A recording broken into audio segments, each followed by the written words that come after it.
Well, welcome to the Mint Source, the podcast from The Mint, the magazine about economics, but not as you know it. Now today, in the first episode of our new podcast series, we start by talking with Matthew Taylor, Chief Executive of the Royal Society of Arts, who led a review for the government to consider how employment practices need to change to keep pace with the new gig economy. The ambitious goal set by the Taylor Commission was all work in the UK economy should be fair and decent, with realistic scope for development and fulfilment. Henry Lewson Gore, the founder of the Mint, talks to Matthew about its genesis and the impact it has had. Matthew, good afternoon. Thank you very much for giving time for this interview. I'm sorry my office is so hot. It is a very hot afternoon, isn't it? I want to start by asking what you thought the biggest achievement was with your commission on work. Well, I think I was pleased that we did it. We did it in time, and we delivered a report that I think was reasonably coherent and comprehensive, and seemed to generate, quite a high level of agreement. So, in a sense, when you level agreement amongst the kind of people whose opinion I valued, I was never going to please certain people on the left in the trade unions who it was very clear from early on would have wanted me to go further, and who I think further in what direction? Well, banning 0 hours contracts and things like that. So right. there was further that there were political agendas, and it was clear to me pretty early on that I was unlikely to get the support of the Labour Party or the trade union movement for political reasons. This was something set up by the government, and it was to advise this government on where they should go, and to an extent I was informed by what I understood this kind of government would be willing to do. It was a commission to this government, knowing this government's kind of assumptions, having spoken to people and officials, and so I wanted to make a difference. I didn't want to kind of just wave a banner in the air. So in a way, I think for the left to an extent, the very idea of a report which might be accepted by this government would mean that it couldn't possibly be any good. So I understood that. And there will be people who were less vociferous publicly, but would have been vociferous behind the scenes, who didn't believe there should be any more regulation of any kind. And so let's discount the kind of free market fundamentalists and those who think anything to do with anything that commissioned by this government must be a disaster. The rest of people were broadly positive about it, and agree with every bit of it, but they were broadly positive. So I think there was a kind of job done element of this, because in the end, anything you do like this, any review, you're in the lap of the gods, whether or not the government does anything with it. And there isn't a perfect correlation between the quality of a review and its likelihood of being acted upon. So first thing I'm pleased about is we did a good piece of work, we handed it over, and most people thought it was a credible and useful thing to have done.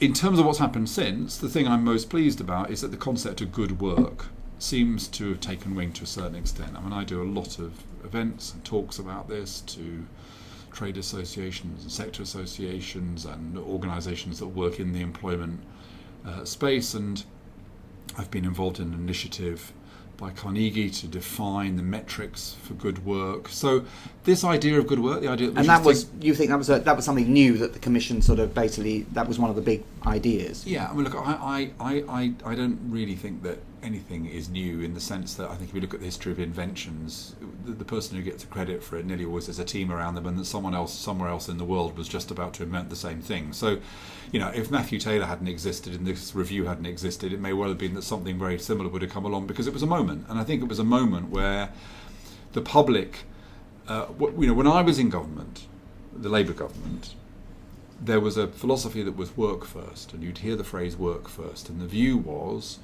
what matters preeminently is getting people into a job of any kind, because the fundamental difference, the big differences between your economic and life prospects if you've got a job, and your economic and life prospects if you haven't got a job, particularly if you're without a job for a sustained period of time. And that view was a view where when I was in government as an advisor, had I gone to meetings particularly with Treasury or DWP, the Department of Work and Pensions, and said, what about quality of work? I think people would have said, I would have been immediately revealed myself as somebody who wasn't on the project, who didn't understand the core assumptions. Yeah. So we are ready as a country, I think, partly because we are in a healthy position in terms of quantity of work, low unemployment, high labour market participation. we are ready now for a conversation about quality of work, and add to that the expose of bad practice and the technological possibilities, particularly of platform companies, and you've got this kind of heady brew, and into that brew my report fell. What I am proud of, I think, if I can give myself any kind of credit, is that I didn't write a report with just a set of recommendations for addressing problems at the bottom end of the labour market. I did try to surface this broader concept of good work, and that seems to have hit home, and the government is committed to good work being part of its industrial strategy and reporting on the quality of work. So I think that's good. And they've made that public commitment, because there isn't a formal response to your report yet. There is a formal response. They responded to. I mean, it's slightly. Because it's not. I went to the website actually. I was thinking. There's been a formal response to my report, which was called Good Work, and the government produced a response called Good Work. Right. I might tell you something about how much bandwidth they've got in government. They couldn't even think of their own idea. They can have a Good Work 2 this time. It's personal. Good Work 2 in space. No one can hear you scream, or whatever it might have been. But they said that they were acting on just about every recommendation in the report. What actually that meant was that they are taking forward those things which can be done without legislation, and I think they will report gradually on how they'll take those things forward. Right. And they're consulting on the things that would require primary legislation or more concerted action. And so what I've said publicly, which is a bit inept actually, I have to say, because it enables journalists to cut off the sentence halfway through, but what I've been saying publicly is, look, I give the government 4 out of 10, but it could rise to 8 out of 10 because it depends on how they're going to respond to these big things that they're currently consulting on: employment status, some kind of recognition in the minimum wage of non-guaranteed hours, better rights for information, consultation and representation at work. So quite a lot of the important stuff is subject to consultation. So those sort of dimensions, I suppose, of good work, I mean, just sort of unpacking that concept, that's about something about security and rights and things like that. Is that, I mean, I suppose when people might think good work's about meaningful work or development or learning or expressing yourself, those sorts of dimensions, how do they fit So I in? think that there are 3 points to make here. The first is one I've already made, so I won't labour it, which is I still believe in the end that almost any job is better than sustained unemployment. Right? Yeah. And at least if you've got a job, at least if it's not a great job, there is the possibility of advancing or moving from that. It's just easier to get job B if you've got job A than it is to get job A if you haven't got a job, right? Yeah. So I still believe that, and I don't think, and in my report was very clear about this, we shouldn't do anything to jeopardise the fact that we're quite good at creating jobs. And we have quite high level labour force participation rates. Secondly, we have to recognise that unlike job quantity, which is an objective fact, you either have a job or you don't have a job, job quality is subjective, and we've all done, I've worked in a bar, I've been on a supermarket checkout, I've done those jobs, and one of the challenges about platforms like Deliveroo is a good example. A lot of people who work on Deliveroo are, they're students or they're between jobs or they're filling in various ways, and you have to recognise that what people want from work does depend on where they are and who they are and what stage of life they are. And it's very important to understand that, because if you don't recognise that, you're in danger of kind of saying, well, look, this is what work quality is, and if you don't care about the same things I care about, then somehow you're inadequate. So that's the second. The third thing, however, having made those 2 points, is that there is, I think the research does indicate, a fairly clear kind of Maslow's hierarchy, if you like.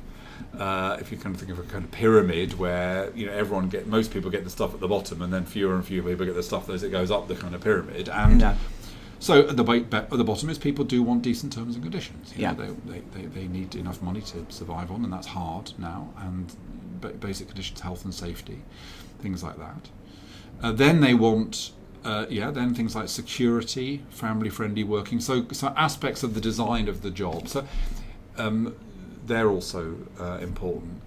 Then you start to get into things that are more about. So one way of thinking about this, I think, is to talk about things that are characteristics of the job, the pay, the conditions.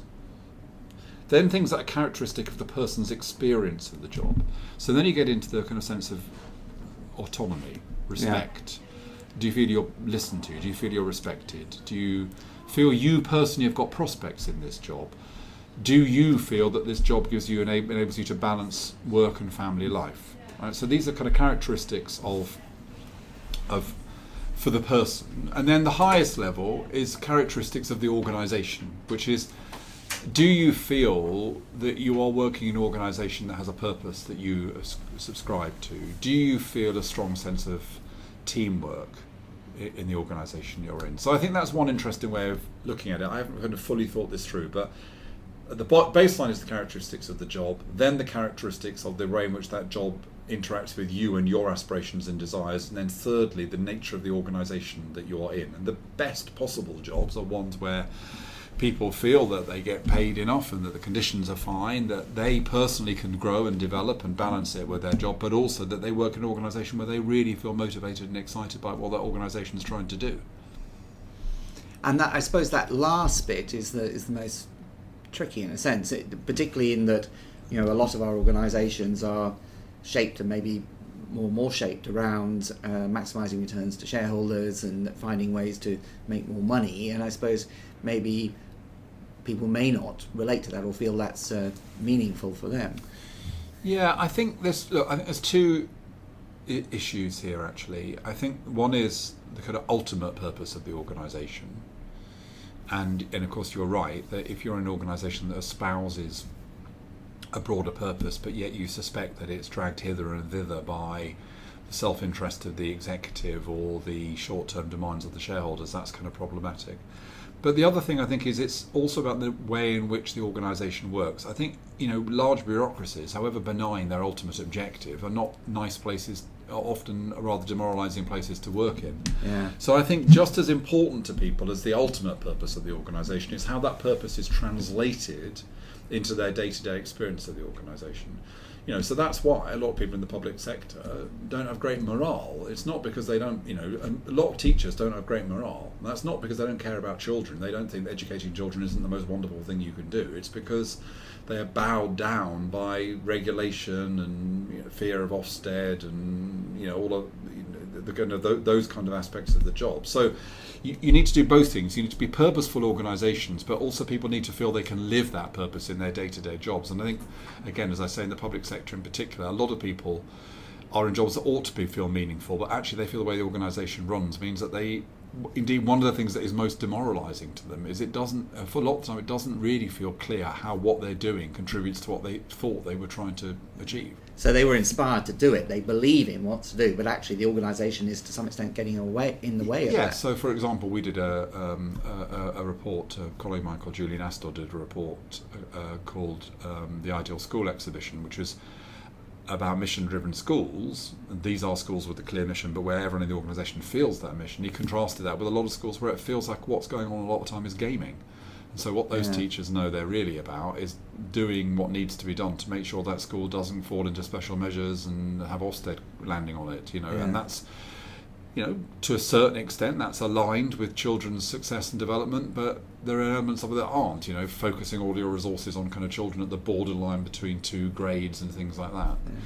I mean, this is very interesting, isn't it? Because there's obviously a lot of challenge to models of the private sector and shareholder-driven models that, again, play games to try and pull as much value out of other people as possible. But the sort of to go back and say, oh, but the public service is great, obviously, is that also brings a lot of problems. So were the sort of models of organisations where you think that sort of are somewhere in between, or new models emerging? Right. Well, so this gives me an opportunity, although I'll do it in short order because we haven't got that much time, but to offer a kind of the framework through which I think about these issues. So I use a kind of framework that is primarily based upon a sociological theory, but is also actually echoes psychological theory as well. So I'll describe both and then take you to what this means for organisations. So the psychological theory, which I think is well attested, is the basis of a lot of social psychology, is that human beings have got three fundamental kind of categories of motivation.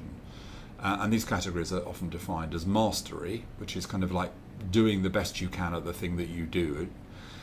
Connectedness, which is our desire to be connected to other people, part of a tribe, a group, a sense of belonging. And autonomy, our desire to be the authors of our own fate. And these are the fundamental motivators of human beings, the intrinsic motivators of human beings. Mastery, autonomy, connectedness.